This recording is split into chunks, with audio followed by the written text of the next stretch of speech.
plate. It just, like a nice breeze when you're hot. Love that one. Now, a few years ago, a little book came out, and I went and I looked through my office, and I think I got rid of it because I didn't like it. And I don't get rid of books very often, but it was called Don't Sweat the Small Stuff, and then in parentheses it said, it's all small stuff. Y'all remember that? It kind of, it waves through us like that chicken noodle for the soul or whatever that's called. Chicken soup, sorry. It's all about the food, okay. Kim and I are on this diet now. It's about to kill me. Okay. But anyway, it said, don't sweat the small stuff. It sounds catchy, and we all kind of bought into it.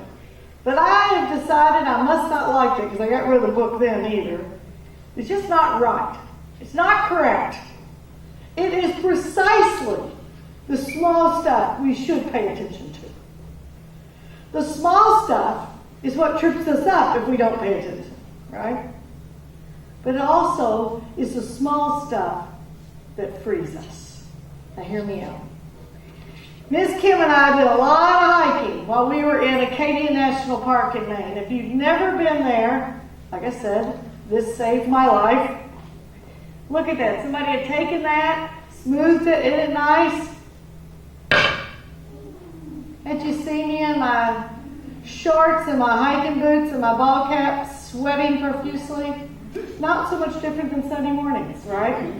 Right. We did lots of hiking. This is one of the last pristine places on God's earth. Formed by glaciers and under the sea and volcanoes. And there's it's 49,000 acres of glory. And Kim decided we were going to hike all of it. So that killed me, too. Here, can you hold this for me here? You're part of mine, okay? Don't drop my stick. It's important. Now, when we would come on all these different trails, we did a trail each day. We took a couple of days off, because I couldn't walk. But other than that, and a big tree had fallen over the path. We didn't trip over the big tree. We'd look at it and we'd say, okay, we either go under it really fast, we go around it, we climb over it. We would size it up and figure out how to get through the big obstacle, right? But then it was those little roots or the little stone that all of a sudden caught the toe of my boot because my feet were dragging. That's what would get us. We had to pay attention. Sometimes, Kim would say, we can't even take it all in because we've got to watch everywhere we're going. That's right. Because you hurt yourself. But by paying attention to those small things, to the roots and the stones, we got to the top of several mountains safely. Then we could take it all in. I could sit down and take it all in, right? So we could then see and appreciate the big stuff. We could grasp the glory of it. This majestic panorama of God's glorious creation. But by not ignoring the small stuff, we had to pay attention. We were then free to embrace the bigger picture. But the small stuff is not just what can trip you up. It's also those things that make you pause and catch your breath. Well, I read this glorious book out on our deck where we stayed, looking out over a mountain meadow. There was this little white butterfly about this big. It was my companion each day. I had my coffee with it every morning. And it would dart. Have you ever seen a butterfly just dart? Doesn't it get exhausted? I would get tired just watching it, but it would dart, dart, dart, dart. And then back and over in the meadow were these beautiful, large, tall, purple flowers, like I'd never seen. And next to them were these giant cattails. And they're taller, than John Olson. They're tall, taller than you. And you could see them from that far. And then there were these little hummingbirds. And you think, oh, sweet hummingbirds. They are vicious. They are horrible to one another. They're not friendly. They don't live in community. They leave one, poking its long nose into the hole for the sugar water, and here comes another one. B-1 bomber. And one fly off. I've never seen such a fight over sugar water. But there they were, in all their glory, doing what God created to do. It was amazing.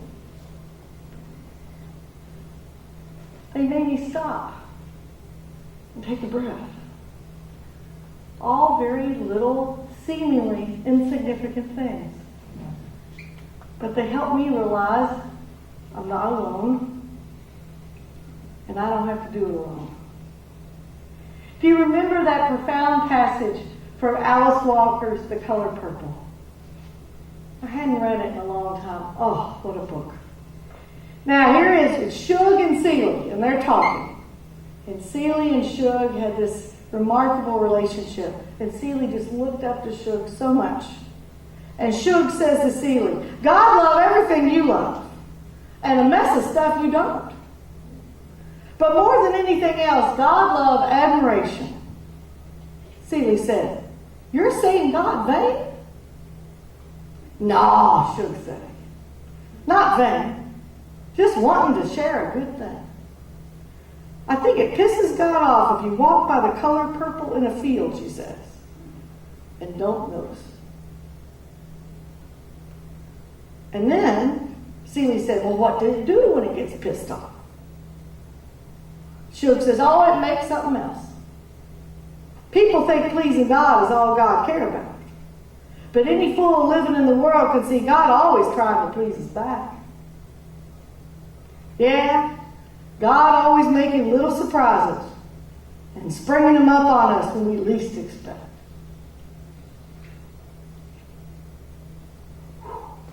Right. Thank God I noticed that purple in the field. I feel really upset, right? But I think that's what Jesus was getting at when he said these famous words. Consider the lilies of the field. Jesus isn't saying, look over them, pick them just for your own use. He said, look at them, pay attention, wake up. Aren't they beautiful? Did you do it? Could you do it? Nothing Solomon had were as beautiful as this, Jesus said. Look what God did today. And if God took all that time and effort to put lilies in a field that we may or may not see, surely God cares about you. These are small. Lilies aren't big. You ever seen a daylily? They're this big around. And they're gone before you know it. They're not flowers that last a long time. They bud and then they're gone. But they're profoundly beautiful. And they point us to something bigger than ourselves. They hook us right into the holy. And I use that word hook intentionally. That was one of the best portions of Anne Lamott's last chapter of our summer book that we've been reading. I hope you read it. If you haven't, there's still time. Stitches. She's irreverent and funny and profound. But one of the best portions of that last chapter says this: when we agree to or get tricked into being part of something bigger than our old wired, fixated minds, then we are saved. And then she says this: when we search for something larger than our own selves to hook into, we can then come through whatever life throws at us. When we search for something bigger than ourselves to get hooked into, I think that's God. I think a subsidiary of that is church. I think a final subsidiary of that is family. That's why we have this. Do you come here just to listen to me? I hope not. I hope you come for this. To get hooked into something bigger than yourself, so that when life hits you, you're ready. You've got the stuff. We must search for meaning here, now, in those small things of life. I believe if we want to see God. We got to wake up, friends, and pay attention to those life-giving things. The color of purple or lilies in the field. Yeah, those are obvious. But that breeze that comes through the trees, Have you heard the difference? Have you ever noticed the difference between the aspens or the birch trees leaves and pine needles rustling? All together different sound. Who thought of that? Wow!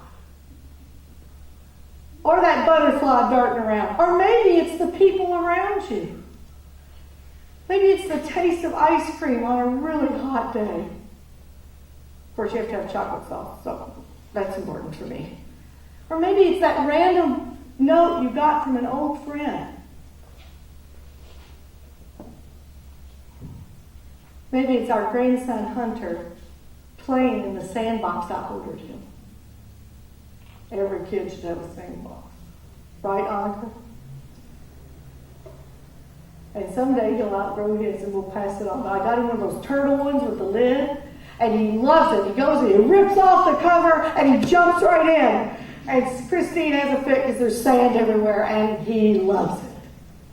It's such a little thing. But it made me weep. It made me closer to the holy. Maybe it's the taste of fresh tomatoes out of the garden. You just can't get any closer to God than that. Of course, if you put them on a sandwich with bacon and lettuce, it's a little closer, right? And Ms. Kim will tell you, if you get a good night's sleep, it's the greatest gift. You can name your own. But it's the things right in front of us that point us toward God. So we know we're not doing this life by ourselves. That the same Creator that took care enough to make all of that, to figure it all out, made you. Cares about you. Whew.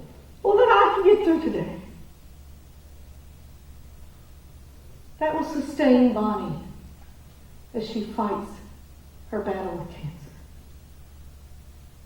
That will sustain Pascal as she says goodbye to her mother.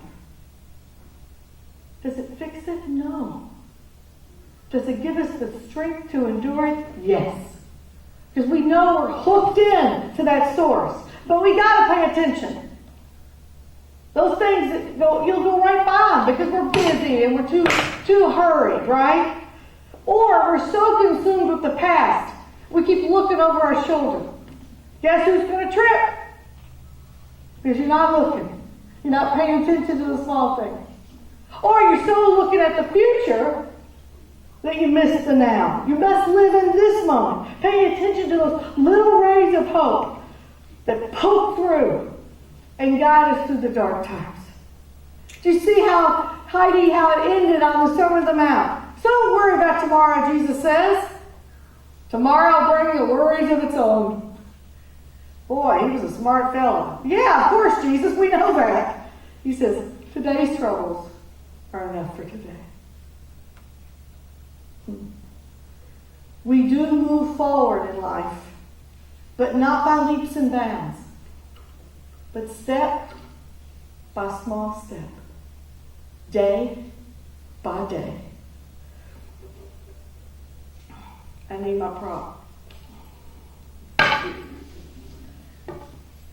4 years ago when we went to Acadia, we hiked up Cadillac Mountain, and I thought I had arrived. 4 long hours up a long, rich slope. But in the end, we found out this year, that ain't the hardest one. It might be the biggest, but it's not the most up. We did the hardest. It's called Acadia. Rocks that we scampered. Okay, I know it's hard to imagine my frame scampering. I did some scampering with this. We had to scamper up, and then we got to the top. We thought, oh, surely it won't be that bad. It's only 700 feet above sea level. Well, then we started going down. Straight down. And there were these precipices that you couldn't even see where you were going until you got to the edge. And I'm looking at Kim, and she's scampering, and I was like, all I can do is whimper, right? So you take your stick. Sometimes you just slid on your backside. You'd find a small little crevice to put your foot in just to hold you up. And we navigated because we noticed the small things. And we ended up doing this thing larger than ourselves. But you know, when I got home, and my aunt was so close to death, I was hooked into God. I had God in my head and my heart just where I needed it. But you all know this. I've been watching you on Facebook. I might have unplugged from adding to it. I didn't unplug watching you. I was a voyeur all week. Tons of examples from your vacation. The Martinez clan. They don't know how to sit still, but they play together all the time. They fight and they yell because they're Puerto Ricans, but they were together and having a marvelous time all week. They got home today. The Vanderwalls. Everything was about family and food, right? And I love the picture, Dave, that you put on. Finally, the three of us at home, around your picnic table, exhausted, and a wonderful meal spread out. Little things. Or the Barretts, with their grandchildren, around a campfire, after their great lobster race. Little things. Or Lisa Manson posting about her porcupine in Vermont. You know, it won't change the world. But she noticed. She noticed something that she didn't have to do. The many beautiful sunsets I saw. And then just the other day on National Dog Day, everybody posted a picture of their furry friends we can't live without. Little things. And then Marion had to get her licks in by saying, oh, well, here's the kittens. Little things. Now, with all the big stuff happening in the world, we pray for the people in Italy, the earthquakes, and the fires in California, the tornadoes in the Midwest and Texas, the wars in so many places, terrorism and cancer. It's easy to throw up our hands, be overwhelmed by the dark side of life and say, I can't take any more of this, and I certainly can't fix it. That's right. You probably can't. But you can get yourself in a better place spiritually to deal with it. The small things. The lilies of the field. The watermelon that Janet posted. Small thing, but it was a victory. Right? These are all flashlights on our journey. You know, flashlights don't light up the whole sky. What do? They show you right in front of where you're walking. That's all. But we couldn't live without it. If you're in a dark place, that's life, friends. God is our flashlight. And we take a step by little step, watching the small things. The things that give our souls strength and solace and grounding and hook us into God. And that is enough. That will be enough. Thanks be to God.